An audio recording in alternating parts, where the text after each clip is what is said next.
ஒவ்வொரு ஊருக்கும் ஒரு ஸ்பெஷல் இருக்கும். திருப்பதினா லட்டு, திருநெல்வேலி அல்வா, அது மாதிரி கனடானா மேப்பிள் சிரப். உங்களுக்கு ஒன்று தெரியுமா, உலகத்தில் உற்பத்தி ஆகிற 75% ஆஃப் மேப்பிள் ப்ராடக்ட்ஸ் கனடால இருந்து தான் வருது. அது மட்டும் இல்லை, கனடாவோட கொடியில் நீங்கள் பார்க்கறது மேப்பிள் லீஃப். பிரிக்க முடியாதது கனடாவும் மேப்பிள் சிரப்பும் சொல்கிற அளவுக்கு மேப்பிள் சிரப் கனடாவோட கல்ச்சரோட ஊறி போயிருக்கு. காலையில் பிரேக்ஃபாஸ்ட்டுக்கு பேன் கேக்கோ ஃப்ரெஞ்ச் டோஸ்ட்டோ பண்ணி அதில் இந்த மேப்பிள் சிரப்பை ஊற்றி சாப்பிட்டா டேஸ்ட் இருக்கே, விவரிக்க வார்த்தையே இல்லை. இந்த மேப்பிள் சிரப் எப்படி எடுக்கிறாங்க தெரிஞ்சுக்க ஆர்வமா இருக்கா? Let's go. ஆமா, இதை அங்க போய் வாங்கிப்போம்.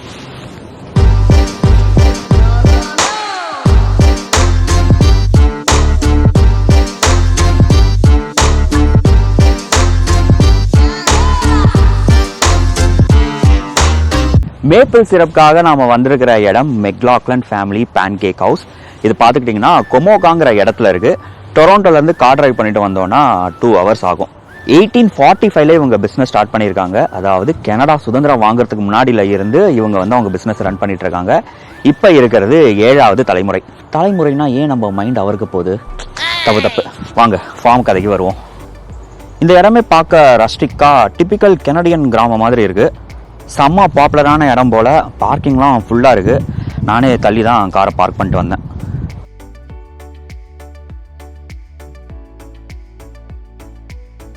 இதுதான் இவங்களோட பேன் கேக் ஹவுஸ் ரெஸ்டாரண்ட். சாப்பிட்றதுக்கு முன்னாடி போய் ஃபார்மை சுற்றி பார்ப்போம். ஆக்சுவலாக நான் இந்த இடத்துக்கு பெருசாக பிளான் பண்ணிட்டுலாம் வரல. லண்டன் பக்கம் சும்மா வந்தேன். சரி, பக்கத்தில் மேப்பிள் சிரப்பு பேன் கேக் எங்கே கிடைக்கும் தேடும்போது இந்த இடத்த காடிச்சு. அப்புறம் வந்து பார்த்தா தான் தெரிஞ்சது இங்கே ஒரு மேப்பிள் ஃபார்மே இருக்குன்னு.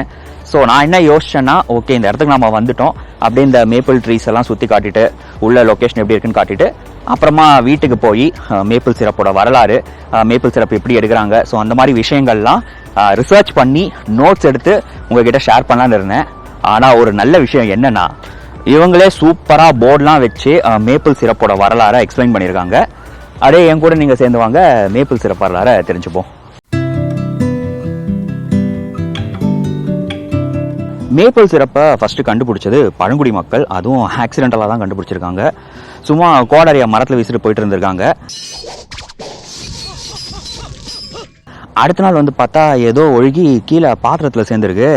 நக்கி பார்த்தா ஒரே இனிப்பு. இதை சாப்னு சொல்லுவாங்க. இதில் 96% வாட்டர், அப்புறம் 4% சுகர் இருக்கும். அப்புறமா அதை கொதிக்க வச்சு மேப்பிள் சிரப் எடுத்திருக்காங்க. அதுக்கு என்ன டெக்னிக் யூஸ் பண்ணாங்கன்னா, சாப்பை எடுத்து இந்த மாதிரி குழி மரக்கட்டையில் ஊற்றிடுவாங்க. இது அப்படியே நெருப்பில் காட்டினா எரிஞ்சிடும்ல, அதனால கல்லை நெருப்பில் சூடாக்கிட்டு குச்சி வச்சோ இல்லை மான் கொம்பு வச்சோ சூடான கல்லை எடுத்து சாப்பில் போட்டுருவாங்க. அந்த சூட்லேயே சாப்பு கொதிச்சு சிறப்பாக மாறிடும். பழங்குடி மக்கள் வேட்டையாடி தானே வாழ்ந்துட்டு இருந்தாங்க. அண்ட் அந்த காலத்தில் ஃப்ரிட்ஜெலாம் இல்லைல்ல. ஸோ அவங்க வேட்டையாடின உணவுகளை பதப்படுத்த மேப்பிள் சிரப்பை யூஸ் பண்ணியிருக்காங்க. குறிப்பாக குளிர்காலங்களில் போய் வேட்டையாட முடியாத சூழ்நிலை இருக்கிறப்போ இப்படி மேப்பிள் சிரப்பில் ப்ரிசர்வ் பண்ண ஃபுட்ஸை தான் சாப்பிட்டுட்டு இருந்தாங்க. பார்த்தீங்களா, கெமிக்கல்ஸே இல்லாமல் இயற்கையாக சாப்பாடை ப்ரிசர்வ் பண்ணியிருக்காங்க. இதுதான் பழங்குடி மக்கள் யூஸ் பண்ண கோடாரி, தமாக்குன்னு சொல்லுவாங்க. வி ஷேப்பில் இதை வச்சு ஓட்டை போட்டு அதில் மரக்குச்சிகளை சொருகி சாப்பிட்டு எடுத்திருக்காங்க.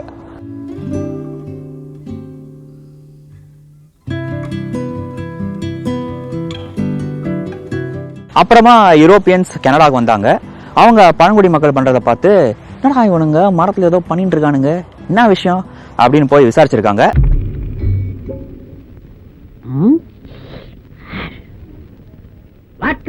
என்ன நடக்குது விஷயம் பார்த்துக்கிட்டு இருக்கீங்க? இரு, நான் கட்டி சொல்றேன். ஹலோ, கொஞ்சம் பேக். பழங்குடி மக்கள் கிட்ட மேப்பிள் சாப் எடுக்கிற டெக்னிக்ஸ்லாம் தெரிஞ்சுக்கிட்டு இதுல அவங்களோட ஐடியாஸ்லாம் கொண்டு வந்தாங்க. நான் ஃபர்ஸ்ட் சொன்னேன்ல, மரக்கட்டையில சூடுகள் போடுற ப்ராசஸ், அது செம்ம லென்த்தியானது. அதுக்கு பதிலாக இது மாதிரி பெரிய குண்டான்ல மேப்பிள் சாப்பை ஊற்றி கொதிக்க வச்சாங்க. ஸோ இது மாதிரி எப்படி மேப்பிள் சிரப் தயாரிக்கிற நேரத்தை குறைக்கலான்னு ஒவ்வொரு காலகட்டத்திலையும் சேஞ்சஸ் பண்ணிட்டு இருந்தாங்க.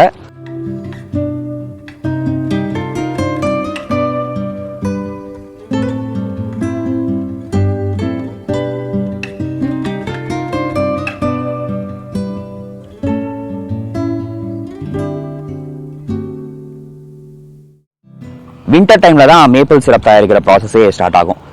1800s ஒர்க்கர்ஸை குளிர்ல இருந்து பாதுகாக்க இது மாதிரி கேபின்ஸ் கட்ட ஆரம்பிச்சாங்க.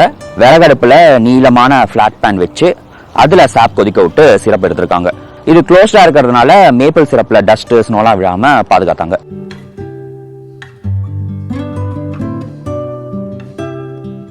மேப்பிள் மரத்தை வெட்டாம இது மாதிரி ட்ரில் பண்ண ஆரம்பிச்சாங்க.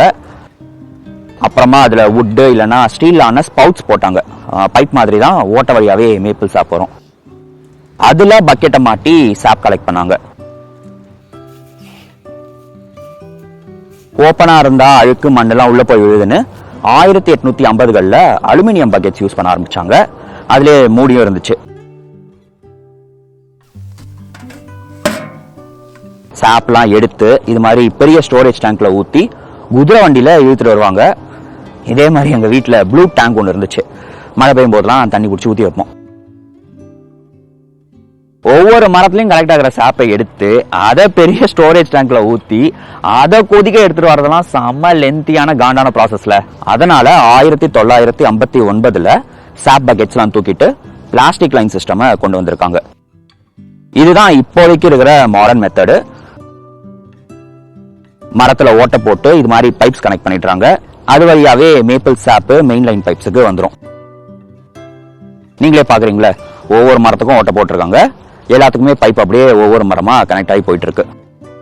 மொத்தமா ஒரு ஸ்டோரேஜ் டேங்க்ல மீட் ஆகும். ஆனா நீங்க நெக்ஸ்ட் பாப்பீங்க, இது டைம் சேவ் பண்றதோட இல்லாம நிறைய மேப்பிள் சிரப் ப்ரொடியூஸ் ஆகவும் உதவுது.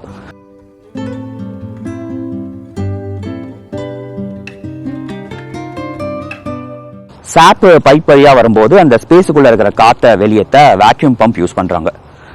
பிளாக் கலர்ல பைப் போதுல, இதான் வேக்யூம் பம்ப் கூட கனெக்ட் ஆயிருக்கு. இங்க பாத்தீங்கன்னா ப்ளூ கலர் பைப் கீழேயே இந்த பிளாக் கலர் பைப் போடுதா. ஒரு இடத்துல பிளாக் பைப்பும் ப்ளூ பைப்பும் கனெக்ட் ஆகும் போது ப்ளூ பைப்ல இருக்கிற காத்தை இது சக் பண்ணிக்கும். ஸோ மேப்பிள் சாப் பிளாக் ஆகாம ஸ்மூத்தா ஃப்ளோ ஆகி கலெக்ஷன் டேங்குக்கு வந்துடும். தமிழ் படத்துல பிளாஸ்ட் ஆகிறதுக்குனே வர லாரி கண்டெய்னர் மாதிரி இருக்குல்ல.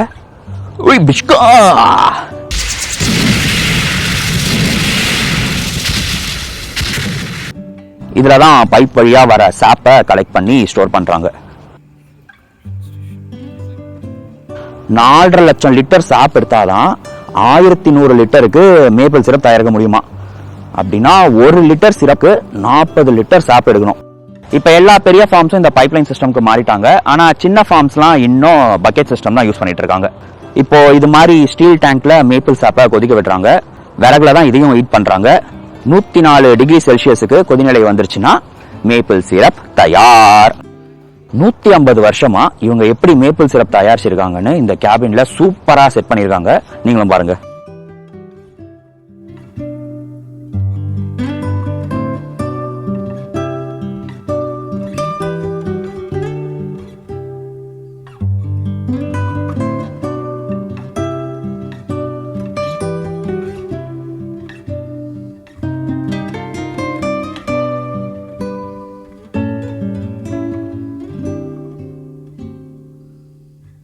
இவ்வளோ நேரம் எப்படி மரத்துல இருந்து மேப்பிள் சாப் எடுக்கிறாங்கிறத பார்த்தோம்.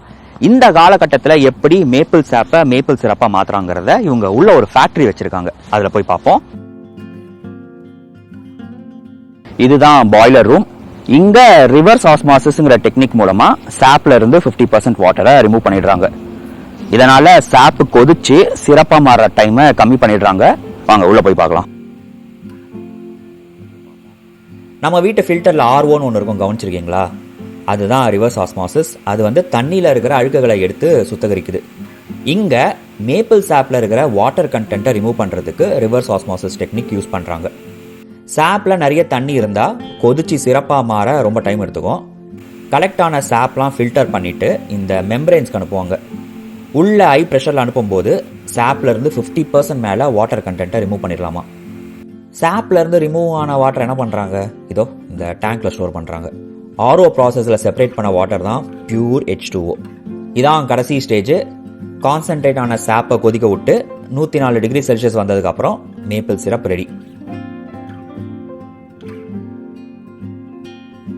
இதுக்கு எலக்ட்ரிசிட்டிலாம் இல்லை, விறகு தான். Energy efficient method. நாம் கூட வெள்ளத்தெல்லாம் கொதிக்க வச்சா வடிகட்டுவோம்ல, அது மாதிரி மேப்பிள் சிரப் கொஞ்சம் கூலான அப்புறம் பாட்டில் பண்ணுறதுக்கு முன்னாடி வேறு ஏதாச்சும் பார்ட்டிகல்ஸ் அழுக்கெல்லாம் இருந்துச்சுன்னா ஃபில்டர்ஸ் யூஸ் பண்ணி ரிமூவ் பண்ணிடுறாங்க. அங்கே இருந்து பாட்டிலிங் யூனிட்டுக்கு அனுப்புகிறாங்க. பாட்டில் பண்ணும்போது கரெக்டாக 85 டிகிரி செல்சியஸுக்கு சிரப் டெம்பரேச்சர் இருக்கணும். அவ்வளோதான், பாட்டில் பண்ணி மேப்பிள் சிரப் நாம் யூஸ் பண்ண ரெடி ஆயிடுச்சு. நீங்களே பார்த்தீங்களே, ஒரு கலப்படம் கூட இல்லை. கெமிக்கல்ஸு, ப்ரிசர்வேட்டிவ்ஸ்னு எதுவுமே ஆட் பண்ணல. க்ளீனான ப்ராசஸ்.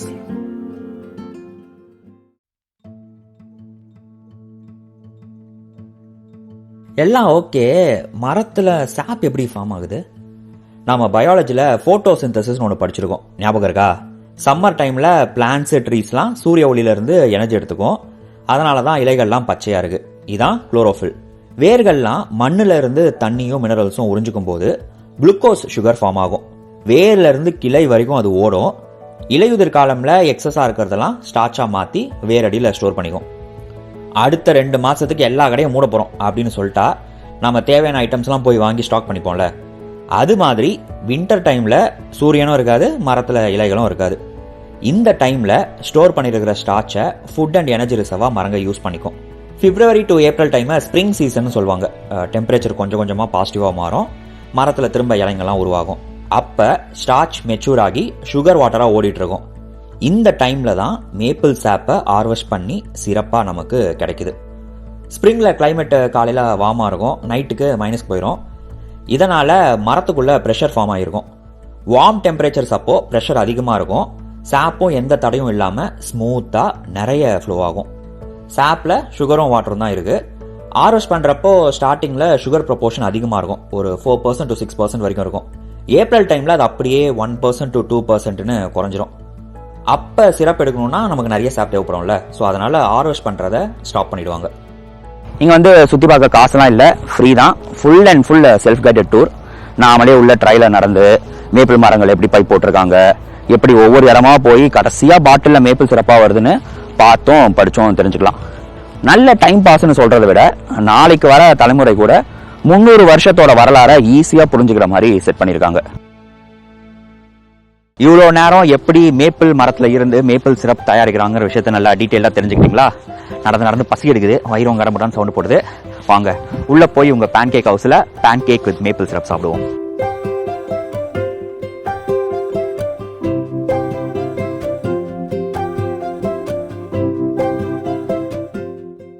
பிரேக்ஃபாஸ்ட் போய் உட்காந்து ஆர்டர்லாம் பண்ண முடியாது, ஃபிக்ஸட் மெனு தான். ஒரு கவுண்டரில் போய் ஆர்டர் பண்ணணும், இன்னொரு கவுண்டரில் போய் பிக் பண்ணணும். டைனிங் ஏரியா பார்த்துக்கிட்டிங்கன்னா கேபின் ஸ்டைலில் ரஸ்டிக்காக இருந்தது. அட் அ டைம் 200 பேர் மேலே உட்கார முடியுமா? அதனால தான் வெளியே பெரிய லைன் இருந்தாலும் சீக்கிரமாகவே உள்ளே போயாச்சு. Now coming to the food. நான் நிறைய அமெரிக்கன் டைனர்ஸில் பிரேக்ஃபாஸ்ட்டுக்கு பேன் கேக்ஸ், ஹாஷ் ப்ரௌன்ஸ்லாம் சாப்பிட்ருக்கேன். ஆனால் அங்கே சாப்பிட்டதுக்கும் இங்கே சாப்பிட்டதுக்கும் எனக்கு நல்ல டிஃப்ரென்ஸ் இருந்தது. ஒரு கண்ட்ரி ஸ்டைல் ஹோம்மேட் ஃபீல் எனக்கு இதில் கிடச்சிது. இது கூட ஆம் அண்ட் சாசேஜும் வரும். பட் நான் அதெல்லாம் சாப்பிட மாட்டேன்னு சொன்னதுனால எனக்கு extra pancake and extra hash browns போட்டு கொடுத்தாங்க. பேன் கேக்ஸும் ஹாஷ் ப்ரௌன்ஸும் வேற லெவலில் இருந்தது. நம்ம கண்ணு முன்னாடியே ஃப்ரெஷ்ஷாக பேன் கேக்ஸ் போட்டு கொடுக்குறாங்க. அதில் இவங்க ஃபார்மில் விளைவிச்ச ஃப்ரெஷ்ஷான மேப்பிள் சிரப் ஊற்றி சாப்பிடும்போது ஒரு ஃபீல் இருந்ததே, ஆஹா, சான்ஸ் இல்லை. ஹாஷ் ப்ரௌன்ஸில் எண்ணெயே இல்லாமல் மொறுன்னு சூப்பராக பண்ணியிருந்தாங்க. சைட்ஸுக்கு ஃப்ரூட் சாலட் கொடுத்துருந்தாங்க, பட் இது கேண்டு ஃபுட் தான். இன்னொன்று பீன்ஸை பேக் பண்ணி அதில் மேப்பிள் சிரப் இட்டு கொடுத்துருந்தாங்க. நான் இதை இப்போ தான் ஃபஸ்ட் டைம் சாப்பிட்றேன், சூப்பராக இருந்தது. ஓவர் ஸ்வீட்டாக இல்லாமல் கரெக்டாக பண்ணியிருந்தாங்க. மீல்ஸ் கூட உங்களுக்கு ஒரு ட்ரிங்க்கும் வரும். ஆரஞ்சு ரஸ்னா இருக்குது, அப்புறம் ஹாட் சாக்லேட் இருக்குது, டீ இருக்குது, காஃபி இருக்குது. நான் காஃபி எடுத்துக்கிட்டேன். ஓவராலாக ஒரு சாட்டிஸ்ஃபைங்கான பிரேக்ஃபாஸ்ட். நான் அமெரிக்கன் டைனர்ஸ்லாம் போய் சாப்பிட்றேன்னு வச்சுக்கோங்களேன், பாதி பேன் கேக்லேயே முக்கிட்டு இருப்பேன், வயிறு ஹெவி ஆகிடும். ஆனால் இங்கே பார்த்துக்கிட்டிங்கன்னா ஒன்றும் வேஸ்ட் பண்ணல, ஃபுல்லாக முடிச்சிட்டேன். ஆனால் என் வயிறு லைட்டாக இருக்குது. பில்லிங் கவுண்டர் பக்கத்துலேயே இவங்க மேப்பிள் சிரப் அண்ட் மேப்பிள் ப்ராடக்ட்ஸ்லாம் விற்கிறாங்க. சரி, வந்ததுக்கு மேப்பிள் சிரப் ஒன்று வாங்கலான்னு எடுத்து பார்க்கும்போது தான் ஃபஸ்ட்டு டைம் நோட்டீஸ் பண்ணேன் மேப்பிள் சிரப்பில் கிரேட்ஸ்லாம் இருக்குன்னு. இவ்வளோ நாள் கடைக்கு போனால் மேப்பிள் சிரப் இருக்குன்னு எடுத்துப்பேன். ஆனால் மேப்பிள் சிரப் வாங்கும்போது அது என்ன கலரில் இருக்குது, எந்த கிரேடுன்னு பார்த்து வாங்கணுங்கிறத இங்கே தான் நான் தெரிஞ்சுக்கிட்டேன். அந்த டீட்டெயில்ஸ் உங்கள் கூட ஷேர் பண்ணுறேன். மேப்பிள் சிரப் ரெடி ஆன உடனே ஒரு சாம்பிள் எடுத்து அதில் எவ்வளோ % ஆஃப் லைட் பாஸ் ஆகுதுங்கிறத பொறுத்து 4 கிரேட்ஸாக பிரிக்கிறாங்க. கம்மியான லைட் பாஸ் ஆகுதுன்னா சிரப் டார்க் கலரில் இருக்குது, அதிகமான லைட் பாஸ் ஆகுதுன்னா சிரப் லைட் கலரில் இருக்குது. எந்த டைமில் மரத்துலேருந்து சாப் எடுக்கிறோம், அதில் எவ்வளோ சுகர் கான்சன்ட்ரேஷன் இருக்குது, எவ்வளோ நேரம் அந்த சாப்பை கொதிக்க வைக்கிறோங்கிறத பொறுத்து தான் மேப்பிள் சிரப் லைட் கலராக இருக்கும் இல்லை டார்க் கலராக இருக்கும். மோஸ்ட் பாப்புலர் சிரப்ஸ் எதுன்னு பார்த்துக்கிட்டிங்கன்னா கோல்டன் அண்ட் ஆம்பர் தான். இது வந்து நீங்கள் பிரேக்ஃபாஸ்ட் செய்யும்போது like pancakes, French toast, அது மட்டும் இல்லை யோகர்ட் அண்ட் ஐஸ்கிரீமுக்கும் நீங்கள் யூஸ் பண்ணலாம். ஒரு வெல் பேலன்ஸ்டு சிரப்னா ஆம்பர் சிரப்பை இவங்க ரெக்கமெண்ட் பண்ணுறாங்க. இன்கேஸ் உங்களுக்கு காட்டான சிரப் வேணும், ஒரு கேரமலைஸ் ஃப்ளேவர் வேணும்னா டார்க் சிரப் நீங்கள் எடுத்துக்கலாம். இது வந்து குக்கிங், பேக்கிங் அப்புறம் சாஸஸ் செய்யவும் யூஸ் பண்ணலாம். எனக்கு மேப்பிளோட உச்சக்கட்ட ஃப்ளேவர் தெரியணும்னா வெரி டார்க் சிரப் வாங்கலாம். ஆனால் இதை வந்து கமர்ஷியல் பர்பஸ்க்கு தான் அதிகமாக யூஸ் பண்ணுறாங்க. கம்பெனிஸ்லாம் வந்து மேப்பிள் சாக்லேட் செய்யறதுக்கு வெரி டார்க் சிரப் யூஸ் பண்ணுவாங்க. இந்த 4 கலரில் எது உங்கள் ப்ரிஃபரன்ஸோ அதை நீங்கள் எடுக்கலாம். அதோட சேர்த்து அது கிரேட் ஏ அப்படின்னு இருக்கான்னு பார்த்து வாங்குங்க. நான் யூஎஸில் இருக்கும்போது ஆண்ட் ஜெமிமா பேன் கேக் சிரப்னு ஒன்று வாங்குவேன். இப்போ வந்து அது பேர்ல் மில்லிங் கம்பெனியாக மாறிடுச்சு. அதோட இன்க்ரீடியன்ஸை பாருங்கள். சுகரு, ஃப்ரக்டோஸு, குளுக்கோஸு, மேப்பிளுங்கிற ஒரு வார்த்தை கூட காணும். அப்போ இவ்வளோ வருஷமா நான் விஷத்தை சாப்பிட்டு இருந்தேனா கோபி? இப்போலாம் கெட்ட இன்க்ரீடியன்ஸ் இருக்கிற ப்ராடக்ட்ஸ் எல்லாம் அவாய்ட் பண்ணிவிட்டு சிம்பிள் இன்க்ரீடியன்ஸ் இருக்கிறதா பார்த்து வாங்குறேன். நீங்களும் எந்த ப்ராடக்ட் எடுத்தாலும் அதில் என்ன இன்க்ரீடியன்ஸ் இருக்குது அப்படிங்கிறத பார்த்து வாங்குங்க. எல்லாரும் இந்த வண்டியில் ஏறி எங்கேயோ போகிறாங்க. $1 தானா? சரி வாங்க நாமளும் போய் பார்ப்போம்.